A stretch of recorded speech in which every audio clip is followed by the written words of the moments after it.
우리들에게 주시는 말씀은 시편 127편부터 128편까지의 말씀입니다. 시편 127편부터 시편 128편까지 두 편의 말씀을 우리 같이 읽도록 하겠습니다.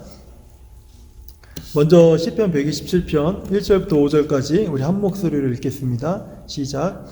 여호와께서 집을 세우지 아니하시면 세우는 자의 수고가 헛되며 여호와께서 성을 지키지 아니하시면 파수꾼의 깨어 있음이 헛되도다. 너희가 일찍 일어나고 늦게 누우며 수고의 떡을 먹음이 헛되도다.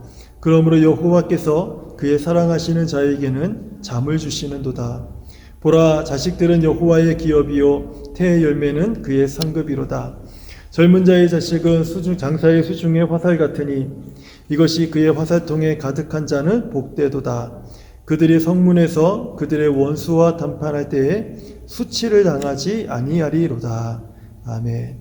우리 이어서 시편 128편 1절에서 6절까지 읽겠습니다. 시작.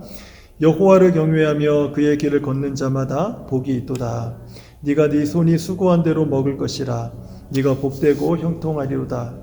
네 집 안방에 있는 네 아내는 결실한 포도나무 같으며 네 식탁에 둘러 앉은 자식들은 어린 감람나무 같으리로다.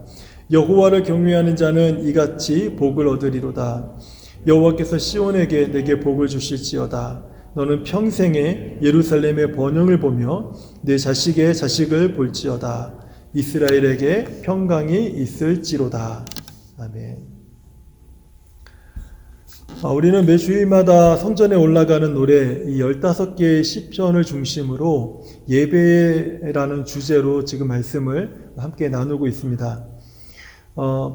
처음 성전에 올라가는 노래 첫 번째 시편이 120편부터 이제 127편까지의 말씀, 126편까지의 말씀, 총 7편의 말씀을 우리가 이전에 함께 나누었는데요.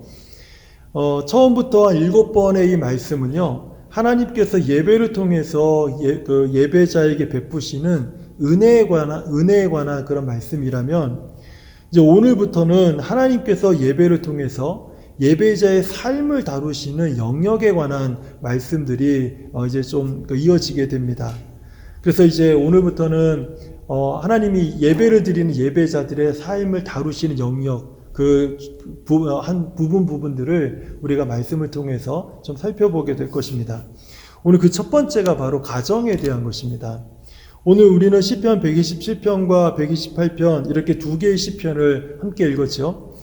그 이유는 내용은 좀 다른 것 같은데 이 두 시편의 주제가 모두 가정이기 때문에 제가 하나로 묶어서 같이 오늘 읽고 이 말씀을 나누려고 한 것입니다. 이 두 시편의 내용을요, 한 문장으로 제가 요약을 해봤습니다. 제가 한 문장으로 요약을 해보면 이렇게 요약을 할 수 있더라고요. 여호와를 경외하는 가정은 복을 받을 것이다. 여호와를 경외하는 가정은 복을 받을 것이다.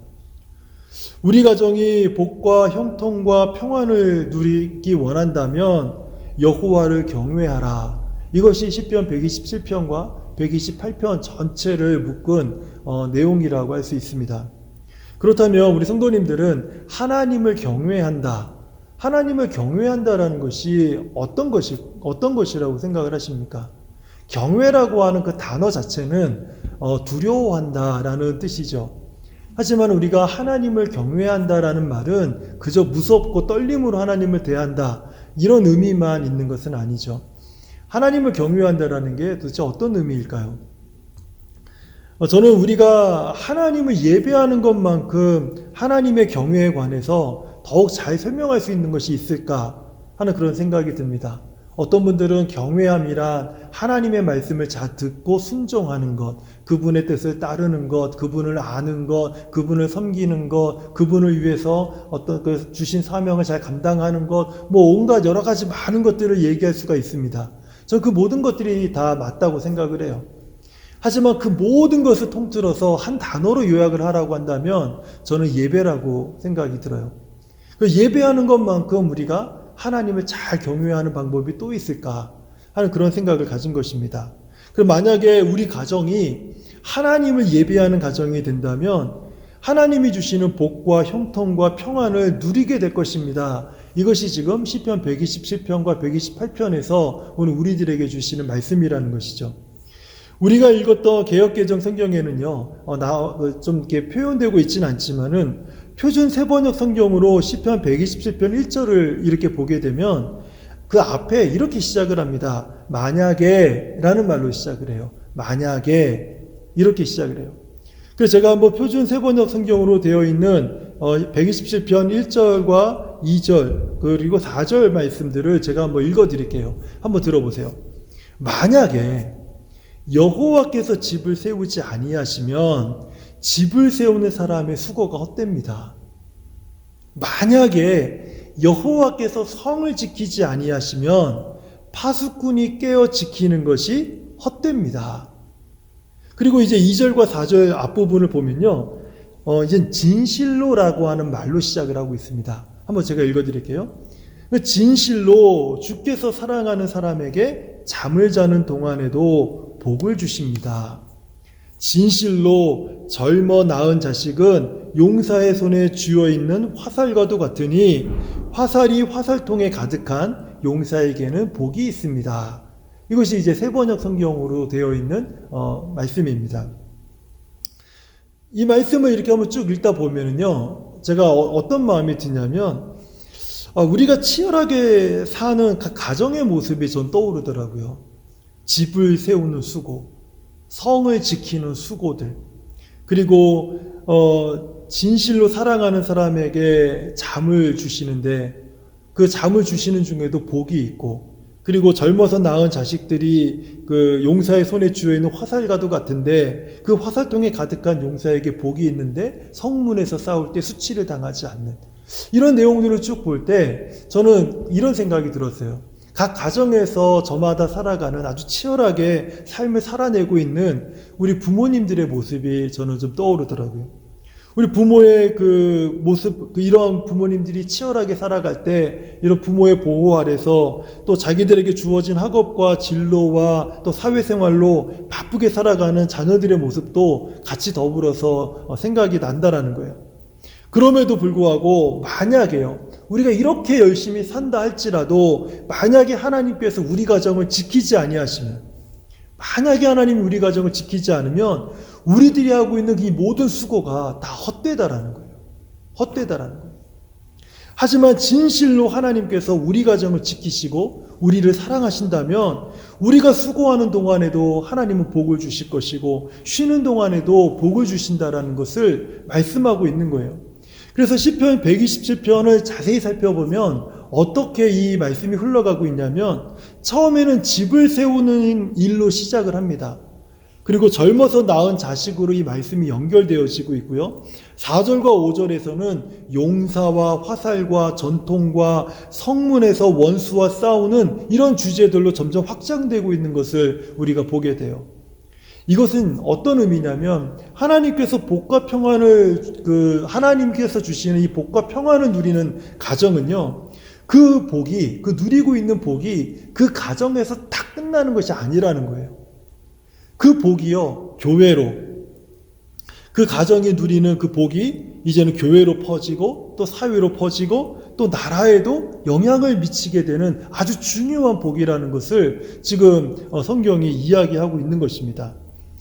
우리 성도님들이 하나님을 예배할 때 하나님께서는 우리 각 가정에 대한 여러 가지 문제들, 여러 가지 어떤 마음의 불편함들, 여러 가지 답답한 것들, 이 모든 것들, 그리고 기쁨들, 또 감격들, 이 모든 것들을 하나님께서 예배하는 각 가정의 그 마음을 하나님께서 다스리시고 그것을 주장하신다라는 거예요.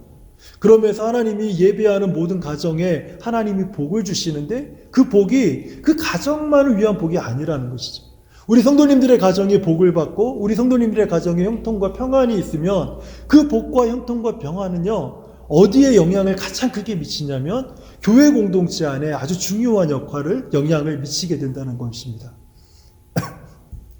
만약에 우리 안에 불안함이 있고 불편함이 있다면, 그렇다면은 교회 공동체 안에 미쳐야 될 선한 영향력들, 하나님이 주시는 선한 복들이 교회 안에서 이렇게 펼쳐지지 못하고 나눠주지 못한다라고 하는 반증의 의미도 같이 포함되어 있는 거예요. 이 시편 127편에서는요, 5절에서만 복되도다라고 하는 말씀이 짧게 이렇게 언급되고 있지만은요, 많은 신학자들은 이 5절에서 언급되는 이 복된 사람, 이 복된 사람을 어떤 사람으로 이해하고 있냐면 128편 1절, 시편 128편 1절에서 여호와를 경외하는 사람을 가리키고 있다. 이 말에 다 동의를 하고 있어요. 그러니까 127편에서 복된 사람, 그 사람이 바로 어떤 사람인가? 시편 128편에서는요, 여호와를 경외하는 사람이다. 이렇게 이야기하고 있다는 거예요. 시편 127편에서 복된 사람은요, 여호와께서 사랑하는 사람입니다. 그 집을 세우고 성을 지켜주는 사람이에요. 자녀들을 그 가정의 기업으로 받은 사람들, 하나님께서 그 자녀들을 그 가정의 기업으로 주신 사람, 받은 그 사람을 이야기하고 있는 것이죠. 자기만 하나님을 경외할 뿐만 아니라 자녀들도 하나님을 경외하는 법을 가르치고 있는 사람, 바로 이 사람이 지금 복된 사람이라고 이야기하고 있는 거예요. 그리고 시편 128편은 이러한 사람과 그의 가정을 이제 하나님을 경외하며 그의 길을 걷는 사람입니다라고 이제 이어서 그 설명을 덧붙이고 있다는 뜻입니다. 하나님을 경외하는 가정, 하나님을 예배하는 가정에 하나님이 아주 구체적인 그 복의 내용을 이제 말씀하고 있는 것이 시편 128편으로 이어지고 있어요. 그래서 127편과 128편은 가정과 관련된 부분, 특별히 예배 안에서 하나님이 다루시는 가정에 대한 영역을 우리들에게 말씀하고 있다는 것이죠. 128편에는 이제 한 가정을 구성하는 남편과 아내와 자식들, 그리고 후손들까지 다 등장을 하고 있습니다. 여기 128편에서 소개하고 있는 가정의 구성을 보면요, 상당히 독특한 방법으로 그 구성원들을 소개하고 있어요. 이렇게 설명하고 있죠. 하나님을 경외하며 손으로 일하고 있는 남편. 남편에 대한 부분을 이렇게 설명하고 있어요. 하나님을 경외하면서 손으로 일하는 남편. 아내에 대해서는 안방에 있는 결실한 포도나무와 같은 아내.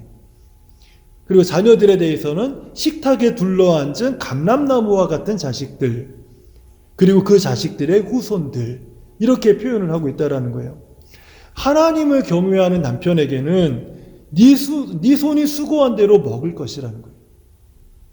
네 손이 수고하는 대로 먹을 것이다. 네가 복되고 형통하리라. 이렇게 지금 그 남편에 대해서 말씀을 하고 있어요. 안방에 있는 아내에게는 결실한 포도나무와 같다. 이렇게 그 표현을 하고 있습니다. 포도나무는요, 이스라엘을 상징하는 아주 대표적인 나무죠. 성경에서 포도나무 하면 대부분이 이스라엘을 상징하는 내용입니다. 포도나무 자체는 상당히 연약해요. 하지만은 이 세상에서 가장 달콤한 포도와 그 포도주를, 아주 향기로운 포도주를 만드는 것이 바로 이 포도나무이죠.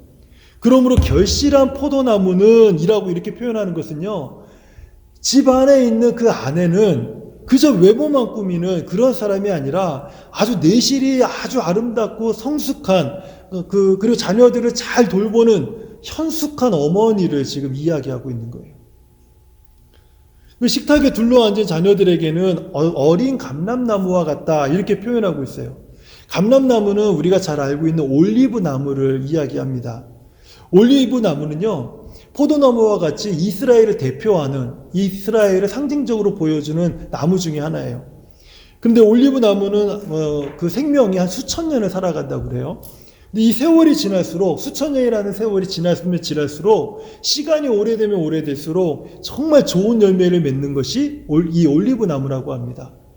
그러니까 여기서 식탁에 둘러앉아 있는 자녀들이 어린 감람나무 같다. 이 말은요, 자녀들이 하나님을 경외하는 가정 안에서 믿음으로 자랄 때 자라고 또 시간이 지나면 지날수록 이 올리브 나무처럼 아름다운 열매, 좋은 열매들을 맺는 그런 자녀들로 자란다라고 지금 이야기하고 있는 거예요. 이것을 쭉 보게 되면요, 하나님께서 우리 가족이 하나님을 경외하며 예배하는 가정이 되기를 정말 기뻐하신다라는 것을 우리가 쉽게 알게 돼요. 우리 가정이 하나님을 예배할 때 하나님은 우리 가정을 지켜주시고 또 복을 주시고 형통하게 하시고 평안과 평안의 복, 번성과 번영과 평안의 복을 우리 가정들에게 하나님이 주신다라는 거예요. 우리 성도님들이 하나님 앞에 나와서 예배할 때 하나님은요, 그냥 이 예배를 통해서 그냥 각 사람에게 말씀의 은혜를 주시고 성령의 은혜를 주시고 기도의 응답을 주시고 회복을 주시고 도움을 주시고 또 하나님이 길을 열어주시고 마음을 위로하시고 뭐 이런 은혜들을 받는 거 너무 중요하죠. 그런데 그것만 있지 않다라는 거예요. 예배할 때 하나님께서 우리들의 삶의 영역에 대한 부분도 하나님께서 터치하신다라는 것을 오늘 우리가 이 말씀을 통해서 알게 됩니다. 저는 오늘 예배와 관련해서 시편 128편 3, 4절의 말씀을 좀 더 깊이 있게 나눈 후에 이제 말씀을 좀 맺으려고 해요. 한번 128편 3절을 한번 보세요. 이 말씀을 보면 아내와 자녀들이 있는 그 위치, 그 자리가요, 상당히 독특하게 표현되고 있습니다. 한번 제가 3절 다시 한번 읽어드릴게요.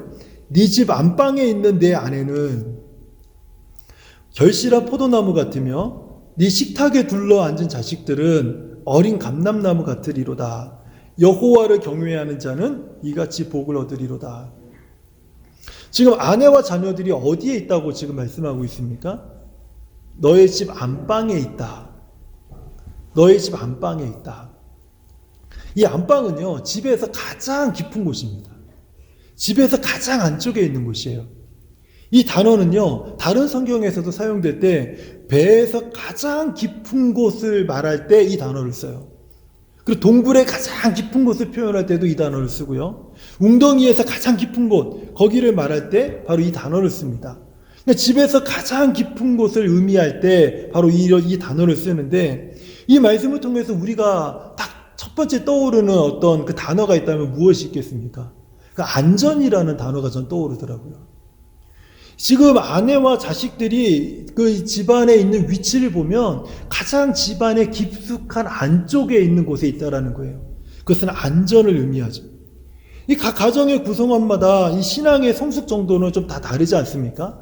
어떤 집은 아버지가 그 신앙이 가장 성숙한 집안이 있기도 한 면에, 또 어떤 집은 엄마가 먼저 예수님을 믿고 아주 신앙이 잘 그 성숙되어져서 훌륭한 신앙의 모습을 가진 집도 있지 않습니까? 어떤 집은 뭐 조부모님들이 그럴 수도 있고요. 또 어떤 사람은 또 이렇게 뭐 믿는 가정에 태어나지 못해서 불신자의 가정에 태어나서 자기가 처음 예수 믿고 이제 가정에 복음을 전하려고 뭐 기도하고 있는 분들도 계실 거 아니에요. 한마디로 얘기하면 각 가정마다 영적인 가장이 다 다르다라는 거예요. 어떤 집은 자녀가 될 수도 있고, 어떤 집은 뭐 아버지가 될 수도 있고, 어머니가 될 수도 있고, 조부모님들이 될 수 있고, 저마다 다 다르다라는 거죠. 그러면 오늘 이 말씀과 비추어 봤을 때 누가 우리 가정에서, 지금 누가 우리 가정에서 하나님을 가장 잘 경외하고 있는 사람은 누구일까요? 우리 가정에서. 우리 가정에서 하나님을 가장 경외하고 있는 사람은 누구일까요? 누가 우리 가정에서 하나님을 가장 바르게 예배하고 있습니까? 우리 가족들은요, 하나님을 경외하는 바로 그 사람 품 안에서 또는 그와 함께 하나님을 예배하는 것이 중요하다고 저는 좀 말씀드리고 싶어요. 한국교회는 어느 때부터 다 분리돼서 예배 드리는 것을 많이 선호해 오기 시작을 했습니다. 하지만은 오늘 이 말씀을 가만히 보게 되면 하나님은 가정 전체가 하나님 앞에 예배 드리는 것을 하나님은 기뻐하시는 거예요. 온 가족이 신앙생활하는 가정을 제가 한번 예로 설명해 볼게요. 어린 감람나무와 같은 자녀들은요, 부모의 품 안에서 하나님을 예배하고 하나님을 경외하는 방법을 부모로부터 배우는 것이 가장 좋다는 거예요. 근데 우리 부모님들은 대부분이 전도사님들이나 목사님을 찾아와서 우리 자녀들의 신앙교육을 의탁할 때가 의외로 많다라는 거죠. 하지만은 이 자녀들은요, 부모의 품 안에서, 부모의 옆자리에서 하나님을 예배하는 것, 하나님을 경외하는 법을 배우는 것이 가장 좋은 겁니다. 품 안의 자식일 때는요, 그 품 안의 자식이던 그 옆자리에 이제 앉아야 될 나이가 됐던 상관없이 그 자리에서 부모님의 품 안에서 부모님의 옆자리에서 어떤 소리를 듣습니까? 아니면 엄마 아빠가 이렇게 있으면 그 가운데 앉아서 어떤 모습을 보겠어요? 부모의 기도 소리를 듣죠. 부모가 찬송 부리는 소리를 듣죠. 때로는 예배드리면서 눈물 흘리는 부모님의 눈물을 보기도 하죠. 때로는 졸기도 하는 부모님의 연약한 모습을 보기도 하죠. 이런 과정을 통해서 자녀들이 무엇을 보냐면 우리 부모님이 어떻게 하나님을 경외하고 있는가를 그들이 배우는 거예요. 평생의 기억에 남는 거예요. 평생의 기억에 남는 것. 제가 그 어린 시절에 찬송가 중에서 찬송가가 참 다 좋았는데 유독 부르기 싫은 찬송가가 하나 있었어요. 그게 뭔지 아세요? 나의 사랑하는 채 비록 헤어졌으나 어머님의 무릎 위에 앉아서 제 평생에 이 기억이 없어요. 저에게는. 내게 없는 그 체험들, 그 기억을 가지고 자꾸 찬송을 부르니까 속상한 거예요. 속상한 거예요. 우리 아이들이 떠들던 뭐하던 나의 품 안에서 엄마와 아빠와 함께 예배드리는 그 시간은요, 우리 아이들에게 가장 하나님을 경외하는 방법을 가르쳐 줄 수 있는 최고의 시간이라는 거예요. 하나님은 예배를 통해서 아빠의 마음을, 엄마의 마음을, 우리 자녀들의 마음을요, 그 자리에서 함께 다루는 거예요. 함께 예배하는 시간, 이 시간이 부모로부터 하나님을 사랑하고 하나님을 경외하고 하나님을 예배하는 방법을 배우는 데 있어서 우리 자녀들에게는 가장 좋은 시간이라는 겁니다. 그런데 이것이 힘들어요. 이것이 힘듭니다. 우리 성도님들은 우리 한국교회라든지 지금 교회 안에 주일학교가 분리되어진 것이 언제부터인지 알고 계시는 분도 있겠지만은 처음부터 그렇게 분리되어진 것은 아니에요. 그리고 성경적으로 보게 되면 모든 예배는요, 부모와 자녀들이, 어린 자녀들은 부모의 손을 잡고 하나님의 말씀을 서서 같이 들었습니다. 이게 성경적이에요. 그런데 이것이 시대가 바뀌고 세월이 흐르고 시대가 바뀌면서 상당히 우리들에게 좀 어려운 시간으로 다가올 때가 있었습니다. 그래서 이제 주일학교가 생기고 분리되는 어떤 과정들이 일어나긴 했었는데, 제가 이것을 보면서 어떤 마음이 드냐면, 자녀들을 교육시킨다는 거, 자녀들의 신앙을 교육을 시킨다는 거, 일반 교육이 됐든 신앙 교육이 됐든, 저는 이 교육에 있어서 실패하는 부모는 저는 없다고 생각을 해요. 어떤 분들은 자녀 교육에 실패했다라고 이렇게 말씀하시는 분들도 있는데, 제가 이제 부모 입장이 돼 보니까 저는 일반적으로요. 일반적으로 막 자녀를 내버린다든지, 죄송합니다, 이런 표현을 쓴 거에 대해서 학대한다든지 이런 부모가 아닌 일반적인 그런 관점에서 봤을 때 우리 부모님들이 자녀들을 양육하고 교육하는 데 있어서 저는 실패하는 부모님은요, 단 한 가정도 없다고 생각을 해요. 제가 부모 입장이 되어 보니까 조금 더 주고 덜 주고에 대한 부분은 있지만 절대로 실패하는 부모는 없다고 저는 그렇게 생각을 합니다. 여러 환경에서 자녀들을 양육하느라고 우리 부모님들이 얼마나 정신없이, 얼마나 치열하게, 얼마나 힘들게 우리 그 자녀들을 위해서 살아왔어요. 그래서 지금 자녀 교육이 됐든 신앙 교육이 됐든 잘했니 못했니 이런 말은요, 전 적절하지 않다고 생각을 해요. 하지만은 제가 60세가 넘으신 분들하고 60세, 70세 또는 80세까지 되신 분들하고 제가 이제 성경 공부를 하다 보면 그분들의 자녀들은 이미 시집장가 다 갔죠. 다 보내셨죠. 그리고 그분들과 성경 공부하다 볼 때 제가 종종 듣는 이야기가 있습니다. 공통적인 이야기가 있는데 이 말이에요. 목사님, 저희가 이 말씀을 조금만 더 일찍 알았더라면 좋을 뻔했습니다. 이제는 애들이 다 커버려서 어떻게 할 수가 없어요. 이렇게 하고 싶은데 할 수가 없어요. 그래서 이것을 실천하시는 분들이 있어요. 어떤 내용이든 간에. 그게 제가 어떤 내용이겠어요? 손주들이 있는 조부모님들이요, 자녀들에게 하지 못했던 것을요, 이제 그 손주들을 데리고 예배당에 앉아 있든지 그들과 함께 예배하는 모습이 자주 보게 돼요. 우리 자녀들과 함께 예배하는 시간이 얼마나 때로는 막 불안하지 않습니까? 뭐 염려스럽기도 하고, 저는 우리 아이들이 크면서 막 어쩔 때는 막 불안하고 창피하고 막 예배 시간이 막 예배답지 않은 그런 모습이 너무너무 많았어요. 근데 저뿐만 그런 게 아니더라고요.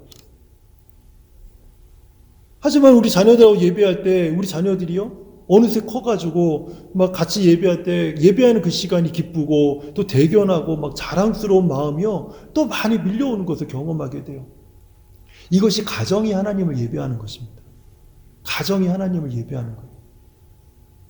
뭐 이렇든 저렇든 하나님을 경외하는 이 부모의 깊은 그 품속에서 우리 자녀들이 하나님을 예배할 때요, 우리 자녀들이 하나님을 예배할 때 수천 년을 살면서 오랜 시간이 될수록 더 좋은 열매를 맺는 감람나무와 같은 모습으로 이렇게 성장하게 된다는 거예요. 여호와를 경외하는 가정은 복을 받을 것이다. 예. 우리가 가정이 하나님 앞에 예배할 때 우리의 가정의 연약함들이 드러날 때가 있습니다. 저도 그래요. 우리 가정의 연약함들이 막 드러날 때는 상당히 불편해요. 근데 그 가정의 연약함들을 하나님이 예배를 통해서 만지시는 거예요. 왜 그럴까요, 근데? 그 이유는 굉장히 간단하더라고요. 아주 단순하더라고요. 우리 자녀들이 크는 과정이 우리 부모들에게 있어 가장 힘든 시간이에요. 우리 자녀들은 전혀 느끼지 못하겠지만 우리 자녀들이 커가는 그 시간, 교육이 필요한 바로 그 시기가 우리 부모들에게 있어서 인생에서 가장 힘든 시간이에요. 그 시간에 자녀들을 양육하고 교육한다는 것은 불가능합니다. 제가 볼 때는 부모가 아닌 이상에는 불가능해요. 정말 괴롭고 고통스러운 시간이죠. 그런데 그 괴롭고 고통스러운 시간이 지났을 때 우리는 상상도 할 수 없는 엄청난 하나님의 기업이 된 하나님의 보배로운 자녀들이 성장해 있는 것을 바라보게 되는 그 기쁨은요, 우리 부모님들만이 알 수 있는 기쁨인 것이죠. 그리고 오늘 이 말씀을 통해서 우리 모두에게 주시는 하나님의 말씀은요, 여호와를 경외하는 가정이 복을 받는다는 거예요. 여호와를 경외하는 아빠가 복을 받는 게 아니고 엄마가 복을 받는 게 아니고 그 가정 안에 속해 있는 모든 사람들, 그 사람들이 복을 받는다는 거예요. 그래서 저는 이 말씀처럼 우리 에베네셀 교회에 있는 우리 모든 성도님들의 가정이요, 함께 하나님을 경외하고 함께 하나님을 예배하고 또 그래서 하나님이 주시는 이 복과 형통과 번영과 이런 복들을 누리는 저와 우리 모든 성도님들이 되시기를 정말 축원합니다. 그래서 우리 모든 성도들이 나와 하나님 앞에 그 가정에서 예배할 때마다 정말 기쁨으로 하나님을 예배하는 우리 모든 성도님들이 되었으면 좋겠어요. 제가 오늘 원고에 썼다가 지운 내용이 하나 있는데 그게 뭐냐면 낯선 은혜예요. 낯선 은혜. 지금 온라인으로 우리가 예배를 드리면서 짧게 끝날 줄 알았지만 이게 시간이 얼마나 길어지고 있습니까? 그러다 보니까 낯선 환경에서 우리가 예배를 드리잖아요. 낯선 환경에서 한 번도 경험해 보지 못한 낯선 은혜가 하나님으로부터 각 가정에 주어지고 있는 거예요. 생소하다는 뜻이에요. 이것이 하나님의 은혜이냐 아니냐가 그런 의미가 아니라 생소하기 때문에 우리가 미처 파악하지 못하고 누려보지 못하고 경험해보지 못한 은혜가 각 가정에 있다라는 거예요. 예. 우리 성도님들이 각 가정에서 예배를 드릴 때 우리가 이 예배당에 와야지만 꼭 하나님을 바르게 예배할 수 있다. 그거는 선입견이라고 생각이 들어요. 이제는 우리가 코로나 시기를 보내면서 긴 시간을 보내면서 우리가 이제 우리 안에서 자아 성찰이 일어난 것이 하나 있지 않습니까? 전 있을 거라고 생각이 들어요. 처음에는 힘들다, 복잡하다, 언제 빨리 우리 교회 갈 수 있을까? 이런 생각에서부터 시간이 지나면서 저 같은 경우는 나의 연약함들, 나의 신앙에 있어서 내가 아직 성숙하지 못한 것, 내가 아직까지 좀 바르게 하나님 섬기지 못하는 모습들, 이런 모습들이 오히려 더 날카롭게 선명하게 드러나는 그런 계기가 됐어요. 그러다 보니까 낯선 은혜가 제게 주어지더라고요. 아주 생소한 것들, 이래도 되는 건가? 하는 싶은 것들이 하나님으로부터 주어지는 것을 보게 돼요. 근데 더 좋은 것은 지금 우리 한 가정 안에서 지금 우리 이 말씀을 봤을 때 우리 모두가 각 가정에서 한 집 안에서 자녀들과 함께 예배를 드릴 수 있는 놀라운 기회가 주어진 거잖아요. 얼마나 낯섭니까, 이게. 얼마나 낯설어요. 그 화면으로 하면은 막 애들 뛰어다닐 수도 있고, 뭐 깨질 수도 있고, 막, 뭐 예배 분위기가 뭐 우리 상상했던 것하고는 전혀 다르겠죠. 전혀 다르겠죠. 그런데요, 그것이 가정이 하나님을 경외하는 방법 중에 하나이고, 한 스텝 중에 하나라는 것을 기억하셨으면 좋겠어요. 저희 가정도 주의 백성아 기도하라 매주 금요일 저녁마다 모여서 우리 자녀들하고 같이 그 시간을 가질 때 처음에 얼마나 어색했는지 몰라요. 근데 그 시간이 코로나 시기만큼 길어졌잖아요. 지금은 굉장히 자연스러워졌어요. 자연스러워졌어요. 처음엔 낯선 것들이 이제 자연스러워질 때 그때 우리 이렇게 고백하게 됩니다. 하나님의 은혜. 아, 이것이 하나님의 은혜였구나. 네. 우리 가정이 하나님을 예배할 때 이러한 은혜가 임하게 된다는 거예요. 그러면서 우리 가정은 어떤 가정이 됩니까? 하나님을 경외하는 가정이 된다는 거예요. 하나님을 예배하는 가정이 된다는 거예요. 그럴 때 비로소 하나님이 우리 가정에 정말 복과 형통과 평안의 복을 우리 가운데 흘러 넘치도록 부어주실 줄 믿습니다. 이 은혜가 저 우리 모든 성도님들 가운데 충만하기를 주님의 이름으로 축원드립니다. 하나님 아버지 감사합니다. 우리 각 가정이 하나님 앞에 나아올 때마다 참 우리 가정의 연약한 것들, 감추고 싶은 것들, 또 하나님 자랑하고 싶은 것들, 하나님 여러 가지 많은 것들이 있지만은 그럼에도 불구하고 우리 가정이 다 같이 하나님을 경외하기 원합니다. 다 같이 하나님을 예배하기 원합니다.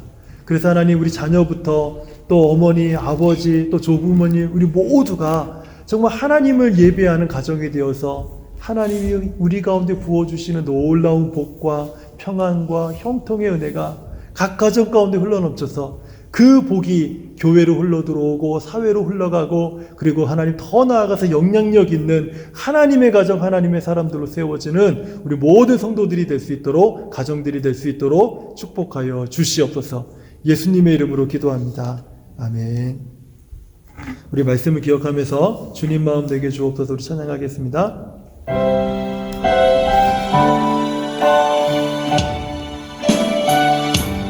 주님 마음 내게 주소서.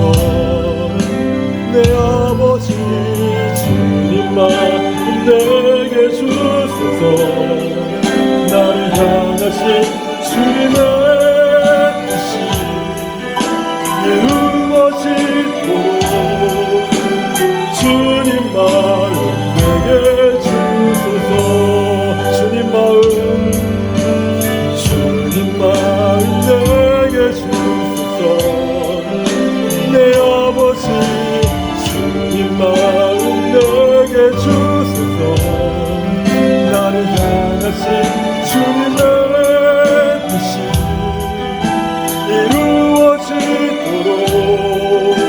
우리 다시 한번 찬양하겠습니다. 주님의 마음을 내게 주시옵소서. 주님 마음 내게 주소서. 내 아버지 주님 마음 내게 주소서. 나를 향하신 주님의 뜻이 이루어지도록 주님 마음 내게 주소서.